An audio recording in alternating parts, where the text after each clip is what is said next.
Topic natin tungkol sa itlog. Mura, masustansya, madali lutuin para sa lahat to. Bata, seniors, pregnant, at sa lahat ng edad. Ilang itlog bang pwede natin kainin? Ano bang klase ng itlog ang masustansya? Sasagutin natin lahat. Number 1, ang protina ng itlog, ang pinakamura o tinatawag din siyang perpektong protina.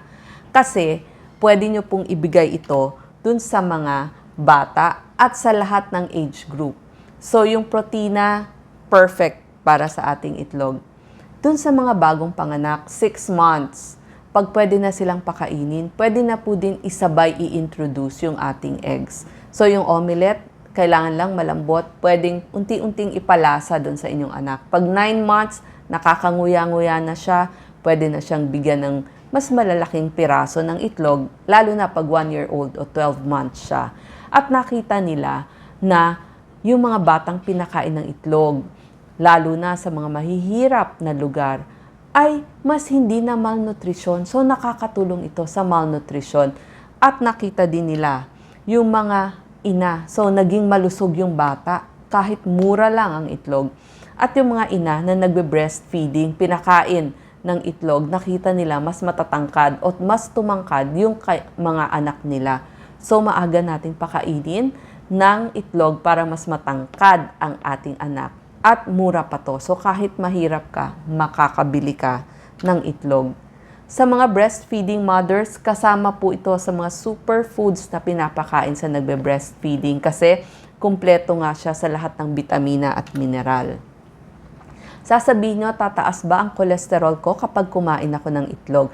1 egg a day ay sapat na po or 5 eggs in a week. So, moderation po ang pagkain. At yung mga hindi naman po hyper-responder pagdating sa cholesterol. Ibig sabihin, nagpa-blood test, hindi naman talaga tumataas ang cholesterol nila. Pwede pong kumain ng 1 egg a day. Pero kung tumataas, edi hanggang 3 eggs in a week lang po kayo, hanggang 5 eggs in a week.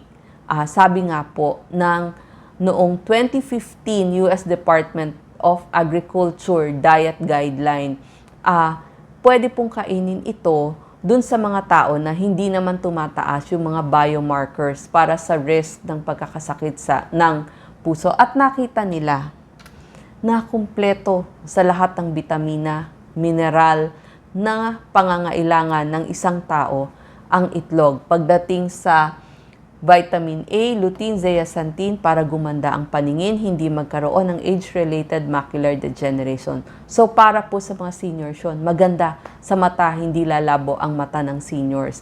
Choline. Choline, kailangan po ito para sa nerve, sa neuron, sa brain development ng isang bata. Kaya ipakain po sa ating mga pregnant women kasi may choline po siya. Tapos, may antibacterial din po ang ating itlog laban sa infeksyon kasi meron siyang mga lysozyme, antibacteria, meron siyang ovotransferin, antiviral. So, panlaban po sa sakit. So, para sa inyong immunity. At nakita nila yung mga seniors na nagsasarcopenia o ibig sabihin pumapayat, humihina, maganda pong ipakain ito. Kasi, pagdating natin ng 30 years old, nagsisimula ng lumiit ang ating muscle. Ibig sabihin, 8% ng muscle natin ay lumiliit o nagiging maliit sa loob ng 10 years. So, pagdating mo ng 40, medyo mas bawas na o mas payat ka na. So, lalo na pag edad mo. Tsaka ang maganda dito, mabilis siyang lutuin, madaling lutuin, malambot lutuin. So, bagay siya talaga dun sa ating mga seniors. Lalo na pag may problema sila sa ipin. Kasi malambot yun. Tapos, hindi ka mananawa kasi napakaraming lutuin na pwede mong gawin. Lalo na yung mga sarcopenic obesity. Yung ibig sabihin, ang payat-payat ng katawan, malaki ang tiyan. Bagay po ang itlog para mas lumaki ang katawan at mas lumakas. At nakita nila dun sa mga gustong pumayat. Kasi pag isinama nyo po ito sa inyong almusal, di ba, sa lahat ng mga silog, mas busog ka. So, mas konti yung makakain mo, mas makakapag-lose ka ng weight. Tapos, nakita din nila, baka may epekto daw, anti-cancer, kasi meron mga lysozyme, may egg protein, so maganda din daw sa mga colon cancer, sa ating bituka.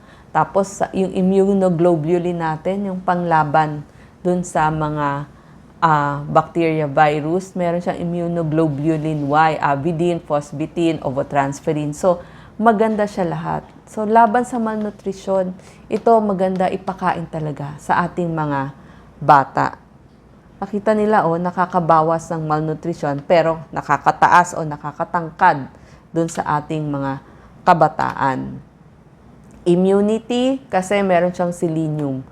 Ayan, pampalakas, lalo na sa panahon ngayon na ang daming sakit. Tapos nakita nila ang protina doon sa puti at sa pula ng itlog ay pantay lamang. At may 1,000 iba't ibang klaseng protina ang nakita nila sa itlog. Tapos, yung pong mga vitamina, mineral, concentrated doon sa pula ng itlog. So, ang dami. Vitamin A, D, E, K, tapos lahat ng vitamin Bs, nandyan po. B1, B2, B3, B5, B6, B8, B9, B12, nandyan po lahat. Bukod pa dun sa mga kailangan mo sa ipin mo, calcium, magnesium, phosphorus, lahat po. Ang wala lang vitamin C kasi pang prutas lang po yun. Pag sinabi mong fresh, hanggang 28 days ang freshness ng iyong itlog simula pagkalabas. So, fresh pa po yun.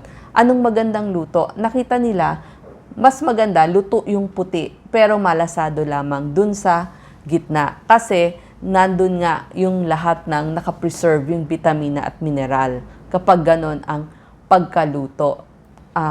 Mas malaki po ang egg ng pato kumpara sa chicken. At maraming types ng eggs na nakikita tayo sa ating mga grocery. Meron yung pinakawalan, merong free range. Kung ano na lang po ang kaya ng budget nyo, almost pareho din ang makukuha nyong lahat ng vitamina, mineral, nutrisyon. Yun lang, yung iba, naging mas mahal kasi mas nilagyan ng omega-3 fatty acid para sa triglyceride yun, para mapababa. So, pag na-fortified na, syempre, mas mahal yung pinakain dun sa manok. Mas tataas din yung presyo. Pero, mapa-white, mapa-brown, pareho po ang vitamina, mineral, nutrisyon na makukuha ninyo. Ang maganda lang dito sa ating itlog ng pato, siya yung ginagawang itlog maalat. Mas maraming vitamina at mineral yung duck eggs. Nakita nila. Mas marami lahat, vitamina, mineral, mas malaki. Tapos mas creamier. So, mas masarap siyang panluto. Ika nga. Better quality. Pagdating sa allergy, 1 to 5 years old, nagde-develop yung iba ng allergy sa itlog. Pero pagdating nila ng 3 years old, 50% less na yung kanilang allergy. At kapag pumasok ang bata, 7-year-old na age, halos nawala na yung allergy niya dun sa kanyang itlog. Marami po tayong lutong pwedeng gawin dun sa ating itlog. Pwedeng scramble, ako gusto ko sunny side up. Pwede pong nilaga lamang, niluto sa tubig para hindi mamantika. Tapos, pwede rin lahat po ng inyong mga binating itlog, pwede nyong lagyan ng lahat ng klaseng gulay. Isama nyo na po bawang, sibuyas, kamatis, lahat po berdeng gulay, ilagay nyo po. Kasi napakaraming luto sa itlog. Tsaka dun sa mga may problem nga sa teeth, mas mabilis siya.